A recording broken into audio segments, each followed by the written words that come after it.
Hello student, good morning. मैं प्रियम sir. Math में आपका लेसन नंबर 2 फिनिश्ड हो चुका है। आई होप कि आपने सारे क्वेश्चन सॉल्व कर लिए होंगे। Today I am going to explain you about the lesson number 3। The name of that lesson is data handling. Students, first of all you have to know about your topic. What does it mean? Data handling मेरे भैया बहनों, आपको समझ में आ रहा है कि data handling का मतलब क्या है। डाटा का मतलब होता है कि कलेक्शन ऑफ इंफॉर्मेशन।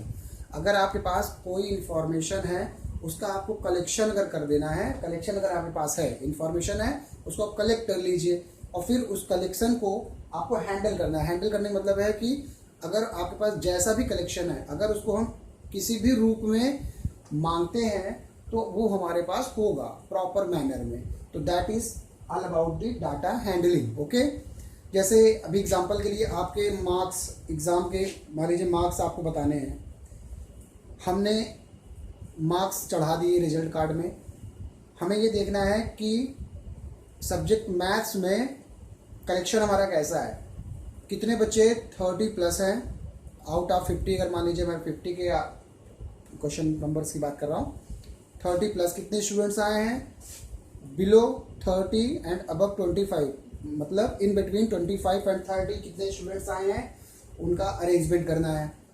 कितने फेल हो गए हैं, उनका डाटा इकट्ठा करना है। जब हमारे पास कलेक्शन होगा तभी हम डाटा को हैंडल कर पाएंगे, है ना। तो कलेक्शन, हमको एक बार इंफॉर्मेशन का कलेक्शन हमारे पास होना जरूरी है। तो all about the data handling is this. ठीक है, क्लियर हो गया आपको? तो डाटा हैंडलिंग का मतलब क्या होता है। अब हमारा जो चैप्टर है, उस चैप्टर में, इन दैट चैप्टर हमें जो भी चीज़ें करनी है उसके लिए ये ढेर सारे कुछ फार्मूला है। You have to write it on your copy. आप अपने कॉपी में इसको नोट करेंगे। इन फार्मूलाज का उपयोग आपको एक्सरसाइज में करनी है।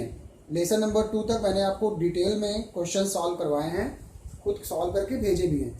लेकिन इस लेसन में मैं मैक्सिमम क्वेश्चन आपको ही करने को दूंगा। इसलिए दूंगा क्योंकि ईजी है, आप समझ जाओगे तो आप चीज़ें आसानी से कर ले जाओगे। तो देखिए, इसमें आपको जो यूज होने वाली चीज़ें हैं, अरिथमेटिक मीन। देखो भैया, इसको आप मीन भी कह सकते हो। मीन का मतलब होता है एवरेज। अगर हमारे पास 20 स्टूडेंट्स के मार्क्स का कलेक्शन है, कोई 25 पाया है आउट ऑफ 50 में, कोई 45 पाया है, कोई 17 मार्क्स पाया है, कोई पाया है 32 पाया है। ऐसे करके अगर हमारे पास ढेर सारे नंबर्स का कलेक्शन है तो हम ये कह सकते हैं कि एवरेज कितना मार्क्स है। एवरेज का मतलब हो गया कि पर स्टूडेंट कितने मार्क्स मिले हैं बच्चों को।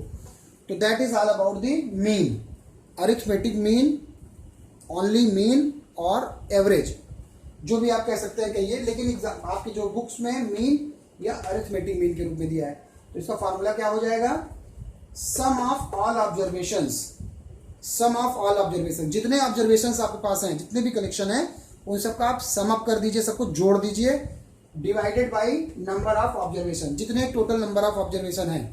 जैसे मान लीजिए 20 स्टूडेंट्स के नंबर्स आपके पास हैं, तो नंबर ऑफ ऑब्जर्वेशन 20 हो गया, नंबर ऑफ ऑब्जर्वेशन 20 हो गया। सम ऑफ ऑल ऑब्जर्वेशन मतलब कि जितने ऑब्जर्वेशन थे सब सारे नंबर्स को आप ऐड कर दीजिए, सारे नंबर्स ऐड हो गए तो divided by number of observation. तो this is about the arithmetic mean.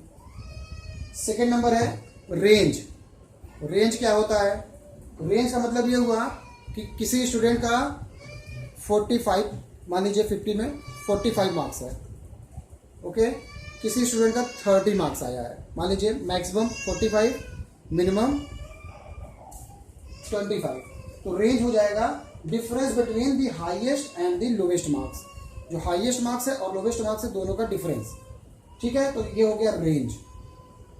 फिर नेक्स्ट पॉइंट आता है मोड। मोड का मतलब हो गया the mode of A set of observation is the observation that occurs most often. कहने मतलब मोड का मतलब होता है कोई नंबर बार बार रिपीट हो रही है।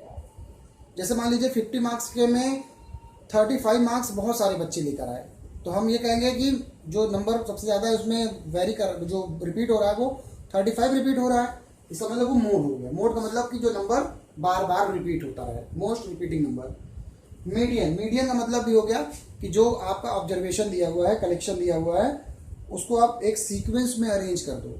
सीक्वेंस में अरेंज जब आप करोगे तो देखोगे कि जो मिड वैल्यू है, मिड वैल्यू जो उसका कलेक्शन का जो मिड वैल्यू है, that mid value is the median. Median मतलब mid value of a given data.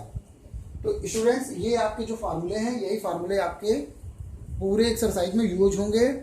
अब मैं नेक्स्ट जो वीडियो बनाऊंगा उसमें आपको मैं एक्सरसाइज 3.1 से क्वेश्चन नंबर 1 से वीडियो बना के आपको सेंड करूंगा और आपको खुद करना भी है उसमें, ठीक है। कोई आया